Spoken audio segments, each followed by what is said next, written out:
Welcome. You know how static can make your hair stand on end, or how you can get a shock from a doorknob without even touching it? That's action at a distance, and it's all thanks to an invisible field of force. Today, we're going to break down the simplest form of this, the electric field created by one single point of charge. Okay, let's get into it. Here's our game plan. We'll start with the force between charges, then jump into the idea of a field itself. After that, we'll build the master formula, see how it works with some real examples, and then wrap up with a quick exam-style quiz. So, here's the big question that stumped people for ages. How does one charge affect another one from a distance? It feels like it shouldn't be possible, right? But physics has a really beautiful answer. And to get there, we have to start with the fundamental rule that governs how any two charges talk to each other. So let's start at the beginning, section 1. This all goes back to a law figured out way back in the 18th century by a guy named Coulomb. This is the absolute bedrock for everything we're about to cover. First off, we need to simplify.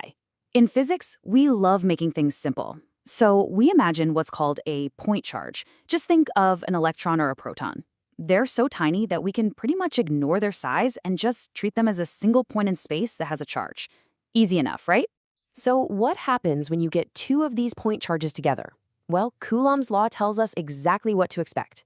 In simple terms, it says the force gets stronger if the charges are bigger, but it gets a whole lot weaker really fast as you pull them apart. And here's what it looks like as an equation. The force, F, is equal to some constant k times the two charges multiplied together, all divided by the distance between them squared. We'll talk more about what that k really is in a second, but if you've ever studied gravity, this should ring a bell. It's an inverse square law. That means if you double the distance, the force doesn't get cut in half. It drops by a factor of 4.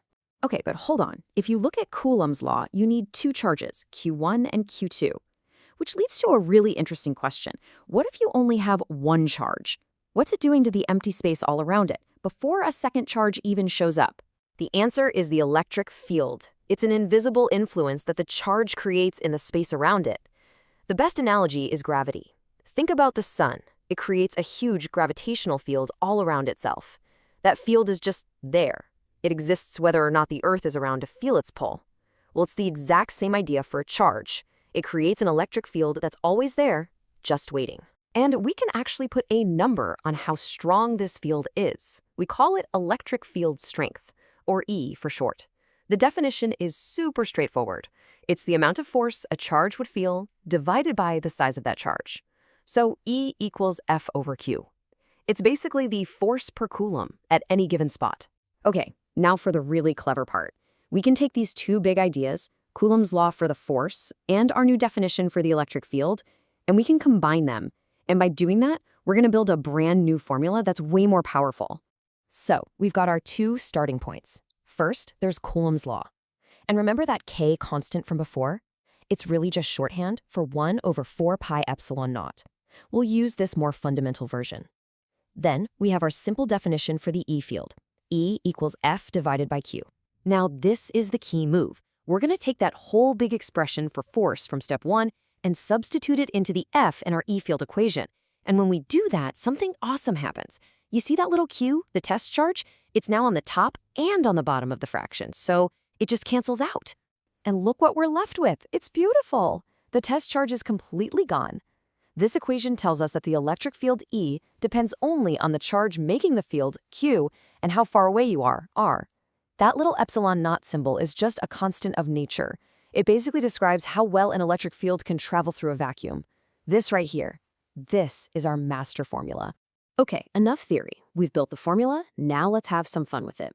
Let's see how this one little equation helps us understand the invisible forces shaping everything from atoms to lab equipment. First, let's go incredibly small, to the world of atoms. This is a classic textbook problem. We got a hydrogen atom, just one proton and one electron.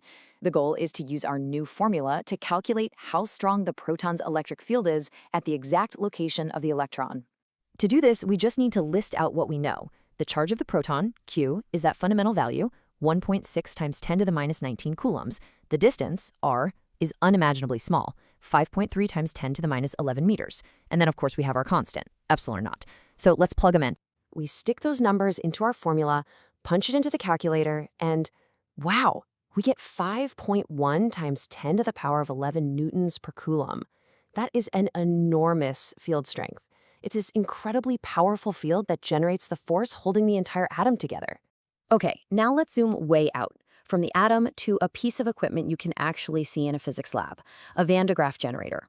This time we're going to flip the problem around.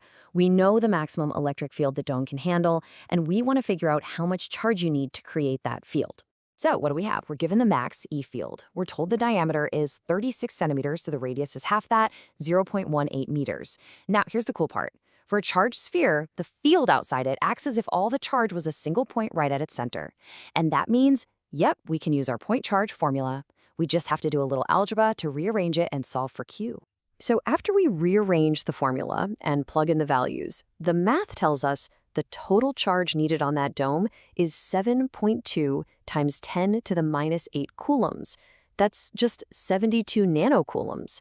It is amazing that such a tiny, tiny amount of charge can create a field that strong. All right, you've seen the theory. You've seen it in action. Now let's make sure it sticks with a quick fire round. We'll tackle a couple of common questions you might find on a test.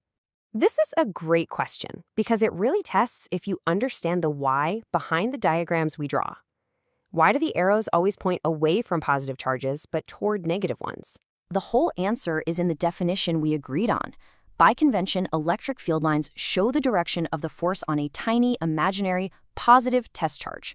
So, if you put a positive test charge near a positive source charge, like repels like, so it gets pushed away, the lines point out. But if you put that same positive test charge near a negative source charge, opposites attract. It gets pulled in, so the lines point in. It's that simple. So there you have it. You now have the tool to calculate the electric field from any single point charge. But of course, the real world is messy. It's filled with trillions of charges all interacting at once, which leaves us with a final thought to chew on. How would you figure out the total net electric field at one spot when it's being pushed and pulled by many different charges? Well, that idea is a story for another day.